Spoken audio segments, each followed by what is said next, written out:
নমস্কার, কলকাতা টিভিতে আপনাদের স্বাগত। আমি আশিস চট্টোপাধ্যায়।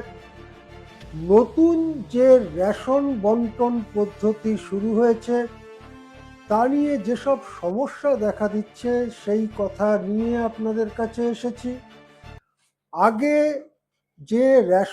যে পদ্ধতিতে রেশন দেয়া হতো সেখানে স্মার্ট রেশন কার্ডের ব্যবহার শুরু হয়েছিল এবং রেশন দোকানগুলোতে একটি বিশেষ মেশিন নিতে হতো। সেই মেশিনটাকে ই পস মেশিন বলা হতো। এই ই পস মেশিনের মাধ্যমে কোনো গ্রাহক যখন রেশন তুলতে যেতেন তার আঙুলের ছাপ আধার কার্ডের সাথে মেলানো হতো। যদি কোনো কারণে তার আঙুলের ছাপ আধার কার্ডের সঙ্গে না মিলত তাহলে তার চোখের মণি তার স্ক্যান করা হতো এবং সেটা আধার কার্ডের সাথে মেলানোর চেষ্টা করা হতো। সেটাও যদি না হয় তাহলে মোবাইলে ওটিপি এলে সেই ওটিপি মিলিয়ে রেশন দেবার ব্যবস্থা ছিল। বর্তমান সরকার রেশন ব্যবস্থায় দুর্নীতি দূর করবার জন্য একটি নয়া ব্যবস্থা চালু করেছেন, যেখানে রিয়েল টাইম মনিটরিং যেটাকে বলা হয়, যে প্রতি মুহূর্তে এই মুহূর্তের মনিটরিং, সেইটা যাতে খাদ্য ও সরবরাহ দফতর করতে পারে। সেটা কিরকম? যে কোনো দোকানে কত মজুদ বা স্টক আছে, কজন এসে রেশন নিলেন, তাতে স্টক কতটা কমলো এবং কত স্টক সেখানে আবার পাঠানো দরকার। এই যে সমস্ত ব্যাপারগুলো সেটা প্রতি মুহূর্তেই যাতে রাজ্যের খাদ্য সরবরাহ দপ্তর দেখতে পায়, বুঝতে পারে, সেই রকম ব্যবস্থার মাধ্যমে রেশন বন্টন শুরু হয়েছে। আরও নির্দেশ দেওয়া হয়েছে যে প্রথমে চোখের মণি স্ক্যান করতে হবে। চোখের মণি স্ক্যান করে সেটা যদি আধারের সঙ্গে মিলে যায় তাহলে তিনি রেশন পাবেন। আর যদি চোখের মণি আধারের সঙ্গে না মেলে তাহলে তার আঙুলের ছাপ নেওয়া হবে এবং সেটা আধারের সঙ্গে মেলাতে হবে। যেহেতু আঙুলের ছাপটাই প্রথমে নেওয়া হতো আগে, তাই কর্মচারী থেকে শুরু করে গোটা ব্যবস্থাটা আঙুলের ছাপের জন্যই একটা দক্ষতা অর্জন করেছিল। এখন চোখের মণি প্রথমে নেবার ব্যবস্থা চালু হওয়াতে এবং সেটা আধারের সঙ্গে তথ্য মিলছে কিনা খতিয়ে দেখতে গিয়ে অনেকটা সময় যাচ্ছে বলে গ্রাহকরা অভিযোগ করছেন। তারা বলছেন যে চোখের মণি নিয়ে অনেকক্ষণ চেষ্টা হলো, তারপরে সেটা হলো না, তারপরে আঙুলের ছাপ নিয়ে অনেকক্ষণ চেষ্টা হলো। একজনকে রেশন দিতেই হয়তো 20 মিনিট, 25 মিনিট, 30 মিনিট বা তারও বেশি লেগে যাচ্ছে। তার ফলে রেশন দোকানের বাইরে লাইন ক্রমশ লম্বা হচ্ছে। অধিকাংশ রেশন দোকানের বাইরে যেখানে লাইন পড়ে সেটা খোলা জায়গায়, প্রবল রৌদ্র বা বৃষ্টির মধ্যে মানুষকে দাঁড়িয়ে থাকতে হচ্ছে এবং এমনকি সেই লাইন লম্বা হয়ে এঁকে বেঁকে রাস্তাতেও খানিকটা অসুবিধা তৈরি করছে। এই রকম পরিস্থিতি তৈরি হচ্ছে। সুতরাং এই পদ্ধতিটাকে আরো দক্ষ কি করে করা যায়, আবার দুর্নীতিও কিভাবে বন্ধ করে দেওয়া যায়, সেই দুটো বিষয় একসঙ্গে দেখবার কথা গ্রাহকরা বলছেন।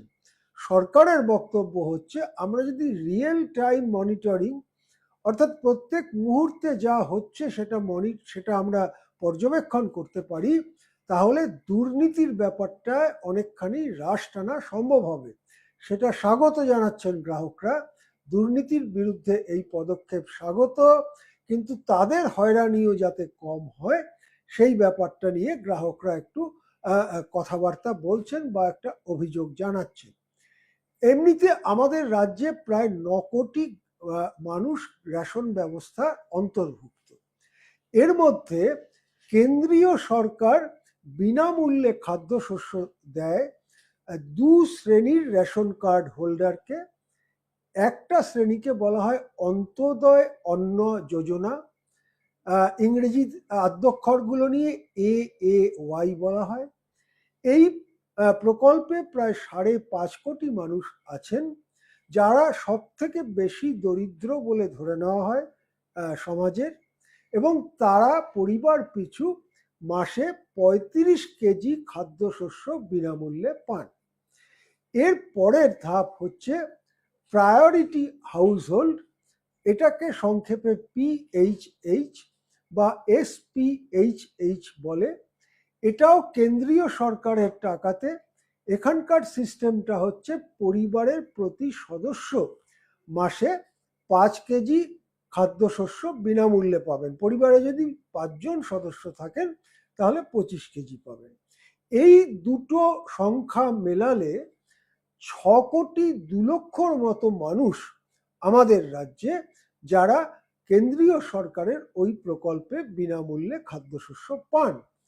এই প্রকল্পটা চালু হওয়ার ফলে এটা চালু হয়েছিল একটা আইনের মধ্য দিয়ে, সেটা হচ্ছে NFSA, national food security act. এই জিনিসটার মধ্যে দিয়ে এই AAY, PHH এই দুটো প্রকল্পে 6 কোটি 2 লক্ষ মানুষ যখন রেশন পেতে থাকলেন, তখন বাদ গেলেন কারা? যারা হচ্ছে একটু অবস্থাপন্ন, অর্থাৎ মধ্যবিত্তরা। তখন তৎকালীন রাজ্য সরকার মমতা বন্দ্যোপাধ্যায়ের নেতৃত্বাধীন তারা এই মধ্যবিত্তদেরও কিছুটা খাদ্যশস্য কম দামে দেবার জন্য দুটি প্রকল্প আনে। এর একটি হচ্ছে রাজ্য খাদ্য সাথী যোজনা 1, সংক্ষেপে বলা হয় RKSY 1। অপরটি হচ্ছে রাজ্য খাদ্য সাথী যোজনা 2, RKSY 2। এই RKSY 1 তারা একটু বেশি খাদ্যশস্য পান, খুবই সামান্য দামে। আর RKSY 2 যারা, তারা সামান্যই খাদ্যশস্য পান, শুধু রেশন কার্ড তাদের আছে, এই পরিচিতিটা তাদের থেকে গেল। আমাদের রাজ্যে যেহেতু রেশন কার্ডের একটা ঐতিহ্য আছে, সবাই চান বাড়িতে একটা রেশন কার্ড থাক, সেটা একটা পরিচিতিপত্রও বটে, অন্তত কিছুকাল আগে পর্যন্ত ছিল। সেই জন্যে সেই প্রয়োজনটাও মিটে গেল। এই 4টে খাতে 9 কোটির বেশি মানুষ রেশন পেতেন। বর্তমানে যেমন রেশন দোকান থেকে রেশন বন্টনের ব্যাপারে কড়াকড়ি করা হচ্ছে, তেমনি সমস্ত রেশন গ্রাহকদের তথ্য খতিয়ে দেখবার সিদ্ধান্ত রাজ্য সরকার নিয়েছে, এবং সেখানে অনেকগুলো শর্তের কথা বলা হয়েছে শহরাঞ্চলের জন্য এবং গ্রামাঞ্চলের জন্য, যে শর্তগুলো পূরণ না করতে পারলে রেশন কার্ড থাকবে না। যেমন বলা হয়েছে যে পরিবারের একজন যদি 15,000 টাকা রোজগার করেন, তাহলে 15,001 টাকা রোজগার করেন, অর্থাৎ 15,000 টাকার বেশি রোজগার করেন, তাহলে রেশন কার্ড থাকবে না। বলা হয়েছে বাড়িতে যদি একটা ফ্রিজ থাকে তাহলে রেশন কার্ড থাকবে না। গ্রামীণের ক্ষেত্রে এই সমস্ত কথা বলা হয়েছে। এমনকি যাদের 3 চাকার গাড়ি আছে, আমরা জানি অনেক বেকার যুবকরা মূলত তারা ওই অটো, টোটো, ব্যাংকের থেকে লোন নিয়ে বার করে জীবিকা নির্বাহ করার চেষ্টা করে, এবং খুবই দরিদ্র, মানে তারা বড়লোক তো মোটেই নয়, দরিদ্রই বলা যেতে পারে। কিন্তু 3 চাকার গাড়ি থাকলেও তাদের রেশন কার্ড থাকবে না। এই ধরনের কঠোর শর্তের একটা তালিকা সম্প্রতি প্রকাশিত হয়েছে। সেটা নিয়ে বাড়ি বাড়ি সার্ভে হবে না কিভাবে সেটা খতিয়ে দেখা হবে তা এখনো পরিষ্কার নয়, কিন্তু তালিকা ইতিমধ্যে প্রকাশিত হয়েছে। এখন একদিকে যেমন রেশন দোকানে গ্রাহকদের কিছু সমস্যার কথা বললাম, অন্যদিকে অনেকের রেশন কার্ড বাতিল হতে পারে বা তাদের খাদ্যশস্য পাওয়া বন্ধ হতে পারে, এইরকম একটা আশঙ্কা দানাবাজছে। সব মিলিয়ে রেশন ব্যবস্থা কোন দিকে মোড় নেয় সেই ব্যাপারে আমরা খোঁজ খবর নিতে থাকবো, এবং যখনই যা খবর পাবো আপনাদের জানাতে থাকবো।